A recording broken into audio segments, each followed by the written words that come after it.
Assalamualaikum warahmatullahi wabarakatuh.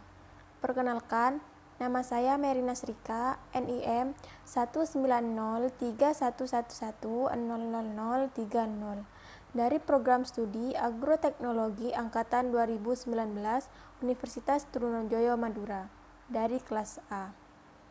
Tujuan saya membuat video ini yaitu untuk memenuhi UAS usaha tani. Di sini saya akan membahas tentang analisis biaya pendapatan dan kelayakan komoditas padi di Desa Tambaan, Kecamatan Camplong, Kabupaten Sampang. Pada pembahasan ini terdapat 3 poin yang akan saya bahas. Yang pertama yaitu perencanaan usaha tani atau agribisnis, yang kedua analisis biaya dan pendapatan, dan yang terakhir yaitu kemitraan dan pembiayaan. Sebelumnya, saya akan menjelaskan mengapa saya memilih tanaman padi. Karena tanaman padi merupakan salah satu penghasil pangan yang sangat penting di dunia. Sehubungan dengan itu, padi merupakan salah satu komoditi tanaman pangan yang memegang peran penting di dalam kehidupan perekonomian di Indonesia, khususnya di Desa Tambaan, Kecamatan Camplong, Kabupaten Sampang. Maka dari itu, hampir seluruh petani di Desa Tambaan menanam tanaman padi, karena untuk memenuhi kebutuhan hidupnya. Pembahasan yang pertama yaitu perencanaan usaha tani atau agribisnis. Dalam perencanaan usaha tani atau agribisnis yang menjadi tolak ukur yaitu luas lahan, jumlah tenaga kerja, dan modal yang akan dikeluarkan. Karena semakin luas tanah yang direncanakan dalam melakukan usaha tani, maka semakin bertambah jumlah tenaga kerja dan modal juga semakin besar. Terdapat 3 cara menyusun suatu perencanaan usaha tani, yaitu yang pertama predeterminate, yang kedua self-determinate plan, dan yang ketiga yaitu joint plan. Dari ketiga menyusun suatu perencanaan usaha tani, yang digunakan petani di sini yaitu self-determinate plan. Karena petani di sini bisa menyusun dan menentukan usaha tani yang akan dilakukan dengan keinginan dan menjadi kebutuhan oleh petaninya sendiri, tanpa ada campur tangan dari orang lain atau pihak manapun. Maka dari itu, petani di sini bisa melakukan usaha taninya tanpa ada larangan dari siapapun. Pembahasan yang kedua yaitu analisis biaya dan pendapatan usaha tani. Yang pertama yaitu biaya variabel atau TVC. Faktor produksi yang termasuk biaya variabel yaitu benih dengan harga 150.000, pupuk dengan harga 500.000, pestisida dengan harga 150.000, upah tenaga kerja harga 750.000, dan sewa traktor yaitu dengan harga 500.000. Jadi total biaya variabel atau TVC yaitu sebesar Rp2.050.000. Selanjutnya menghitung biaya tetap atau TFC. Sebelum menghitung biaya tetap atau TFC, terlebih dahulu kita menghitung biaya penyusutan, di mana diketahui nilai B yaitu sebesar 8.500.000, nilai S yaitu sebesar 2.500.000, dan nilai N yaitu 5 tahun. Ditanya yaitu nilai P atau penyusutan. Rumus nilai P atau penyusutan yaitu B dikurangi S dibagi N, di mana nilai B yaitu 8.500.000 dikurangi 2.500.000 dibagi 5, yaitu hasilnya 1.500.000. Sehingga biaya tetap diperoleh dari nilai sewa lahan yaitu sebesar 1 juta ditambah dengan biaya penyusutan yaitu sebesar 1.200.000.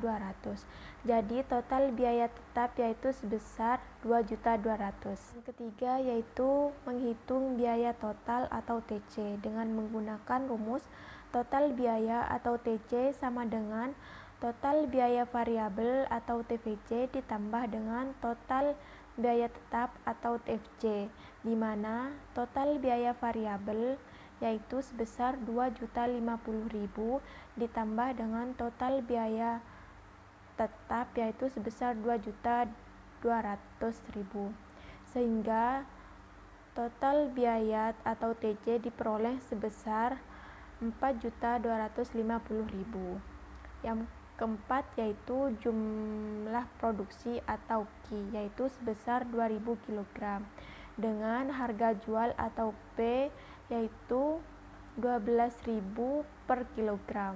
Selanjutnya menghitung total penerimaan atau TR dan keuntungan, di mana total penerimaan atau TR menggunakan rumus Q kali P, di mana Q yaitu sebesar 2.000 dikali P yaitu sebesar 12.000. Jadi total penerimaan atau TR yaitu sebesar 24 juta.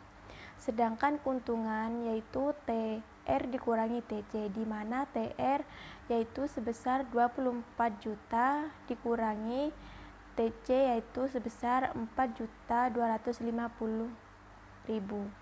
Jadi keuntungan yang diperoleh yaitu sebesar 19.750.000. Yang terakhir yaitu menghitung nilai rasio dengan menggunakan rumus R per C sama dengan TR dibagi TC, di mana nilai TR yaitu 24 juta dibagi nilai TC yaitu 4.250 sama dengan 5,6. Jadi hasil dari nilai rasionalnya menunjukkan bahwa usaha yang dilakukan menguntungkan atau layak untuk dilakukan karena nilai rasio lebih besar dari 1. Selanjutnya pembahasan yang ketiga yaitu kemitraan dan pembiayaan. Yang pertama, manfaat kemitraan.